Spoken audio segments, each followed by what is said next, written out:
పిల్లవాడు నవ్వాడు.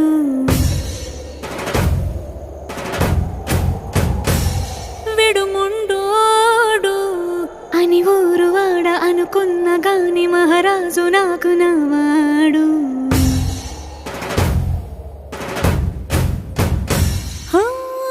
మాట పెడుసైనా మనసులో వెన్న రాయిలా ఉన్నవాడిలోన దేవుడెవరికి తెలుసును నాకన్నా. సూసేకి అగ్గిరవ్వ మాదిరి ఉంటాడే నా సవే.